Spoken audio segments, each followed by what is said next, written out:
പ്രിയപ്പെട്ടവരെ, ചങ്ങാതി നന്നായാൽ കണ്ണാടി വേണ്ട എന്നാണ് ചൊല്ല്. ചങ്ങാതിയെ തിരഞ്ഞെടുക്കുന്നതിൽ വലിയ ശ്രദ്ധ തന്നെ വേണം.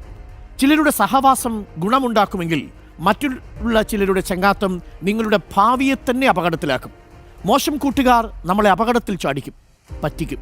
ചില സുഹൃത്തുക്കൾ അവനവൻ്റെ കാര്യം നേടിയെടുക്കാൻ മണിയടിച്ച് നിന്ന് പിന്നിലൂടെ പണിതരും. കുശുമ്പും കുന്നായ്മയും അസൂയയും ഒക്കെയുള്ള സുഹൃത്തുക്കൾ ഉണ്ടാവും.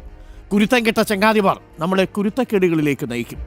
കളവ് പറയാനും പണം മോഷ്ടിക്കാനും മദ്യപിക്കാനും മയക്കുമരുന്ന് ഉപയോഗിക്കാനുമൊക്കെ അവർ നമ്മെ പ്രേരിപ്പിക്കും.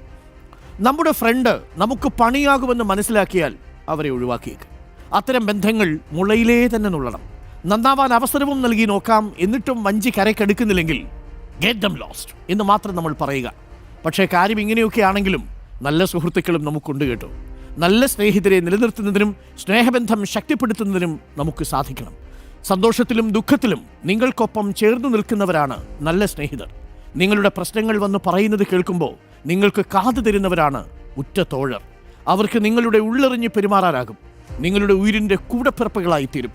ജന്മം കൊണ്ട് കൂടപ്പിറപ്പുകളല്ലെങ്കിലും സ്നേഹം കൊണ്ട്, നിങ്ങളെ കേൾക്കുന്നതിലുള്ള അവരുടെ ക്ഷമ കൊണ്ട് അവർ നിങ്ങളുടെ കൂടപ്പിറപ്പുകളായിത്തീരും. എല്ലാ സങ്കടങ്ങളും അവരുടെ അടുത്തിരിക്കുമ്പോൾ അലിഞ്ഞലിഞ്ഞ് ഇല്ലാതാവും. ആ മനുഷ്യരെ നിങ്ങൾ ചേർത്തു പിടിക്കണം.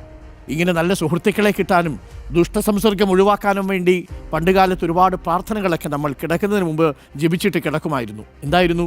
ദൈവമേ കൈതൊഴാം, കേൾക്കുമാറാകണം, പാവമാം എന്നെ നീ കാക്കുമാറാകണം എന്ന് പറഞ്ഞിട്ട് നമ്മൾ പറയുന്നത് ദുഷ്ടസംസർഗം വരാതെയായിടണം, ശിഷ്ടരായുള്ളവർ തോഴരായിടണം.